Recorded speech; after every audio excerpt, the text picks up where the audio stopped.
بسم اللہ الرحمن الرحیم۔ ایک عالم دین تھے آیت اللہ نخوتکی، ہمارے ایک بہت کم نظیر عرفا میں سے گزرے ہیں، ان کے شاگرد 8 سال تقریباً ان کے شاگرد رہے۔ آیت اللہ بروجردی کے ہاں جب مجلس ہوتی تھی تو وہ پڑھنے آتے تھے مجلس، تو بہت ان کا جو خطاب تھا وہ سنا جاتا تھا، تو بچے بوڑھے جوان مرد عورت سب بڑے شوق سے سنتے تھے ان کا خطاب۔ اب آیت اللہ بروجردی تو خود مرجع تقلید تھے، وہ عالم تھے، لیکن وہ بھی ان کا خطاب بڑے شوق سے سنتے تھے۔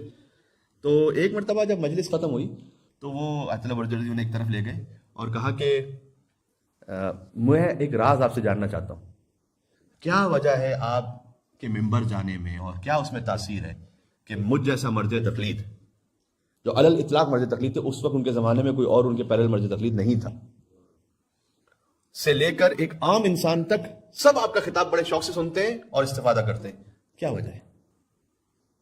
تو انہوں نے کہا کہ لطف خدا ہے، اللہ سبحانہ و تعالیٰ کی عنایت ہے۔ کہا کہ یہ میں جانتا ہوں لطف خدا ہے، لیکن لطف خدا کیوں ہے یہ جاننا چاہتا ہوں۔ انہوں نے کہا آپ مرجع تقلید ہیں، آپ اصرار کر رہے ہیں، تو میں اس لیے آپ سے اب اس بات کو بتا رہا ہوں کہ میں سامرہ گیا ہوا تھا زیارت پر۔ جب سامرہ میں گیا تو آج سے تقریباً یہ 60 سال پہلے کی بات ہے۔ آج بھی ایسے ہی ہوتا ہے کہ سامرہ کے حرم کے دروازے بند ہو جاتے ہیں شام کے وقت، زمانے میں بھی ایسے ہی تھا۔ کہہ رہے کہ میں حرم میں تھا، اب حرم بند ہونے کا وقت آ گیا، تو میں نے حرم کے خدام سے بہت زیادہ ریکویسٹ کی کہ بھئی حرم تو بند کر کے چلے جائیں گے آپ، مجھے اگر اجازت دیں بس میں اندر بیٹھا رہوں رات بھر۔ تو انہوں نے بہرحال اجازت دے دی مجھے۔ اب سب باہر جا چکے تھے، میں فقط حرم میں تنہا، اور میں مہمان امام علی نقی علیہ السلام اور امام حسن عسکری علیہ السلام، ان کی بالکل زری کے سامنے۔ اللہم صلی علی محمد وعلی محمد۔ آج امام علی نقی علیہ السلام کا دن بھی ہے، لہذا اس مناسبت سے میں نے مناسب سمجھا کہ اس بات کو پیش کر دیا جائے۔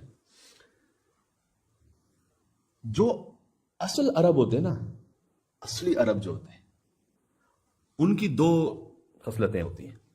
ایک یہ کہ اگر آپ ان کے یہاں پر جائیں اور وہ دسترخوان انہوں نے کھانا لگا دیا اور آپ ان سے کہیں کہ جب تک میری یہ فلاں بات نہیں مانو گے میں کھانا نہیں کھاؤں گا، تو کچھ بھی کر کے اس بات کو مانے گا، اس لیے کہ اس توہین سمجھے گے کہ اگر دسترخوان بچھا دیا جائے اور کھانا نہ کھایا۔ دوسرا یہ کہ اگر آپ کسی کے باپ کے ہاں چلے جائیں اور اس سے التماس کریں کہ آپ اپنے بیٹے سے کہیں کہ یہ میری بات پوری کر دے، تو جو اصلی عرب ہے وہ کبھی بھی اس بات کو رد نہیں کرے گا کہ یہ میرے باپ کے گھر چلا گیا۔ وہ کہتے ہیں کہ میں بیٹھا ہوا تھا سامرہ میں زری کے سامنے، میں نے کہا یا امام زمان، میں آپ کے بابا کے حرم میں آپ کے بابا کے دسترخوان پہ بیٹھا ہوا اور آپ کے دادا کے دسترخوان پہ بیٹھا ہوا، امام حسن عسکری علیہ السلام، امام علی نقی علیہ السلام۔ ایک اور مل کے صلوات بھی دیکھا، اللہم صلی علی محمد وعلی محمد۔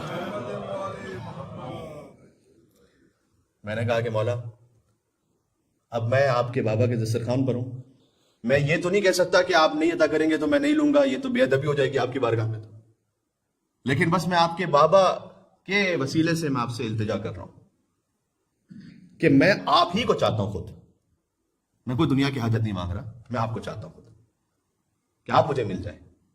کہتے ہیں رات بھر میں نے اس طرح سے گزاری، جب فجر کا وقت ہوا تو باب قبلہ سے ایک نور طلوع ہوا اور میں بہت زیادہ تھا اس نور کو دیکھ کر، اور مجھے یہ یقین ہو گیا گویا کہ یہ خود حضرت حجت ہے جو تشریف لائے، کیونکہ میں نے ان کے بابا کا وسیلہ انہی کے حرم میں انہی کے ذریعے کے سامنے بیٹھ کر رات بھر عبادت کے بعد دیا تھا۔ تو امام آئے تو امام علیہ السلام نے کہا کہ مانگو، کیا مانگنا چاہتے ہو ہم سے؟ تو میں نے کہا مولا آپ کی سلامتی اور عافیت چاہتا ہوں۔ امام مسکرائے اور فرمایا کہ کچھ اور بھی مانگو۔ کہا آپ سے آپ کی سلامتی اور عافیت چاہتا ہوں۔ کہا اچھا کچھ اور بھی مانگو۔ کہا آپ سے آپ کی سلامتی اور عافیت چاہتا ہوں۔ 3 مرتبہ ایسا ہوا۔ امام مسکرائے، فرمایا کہ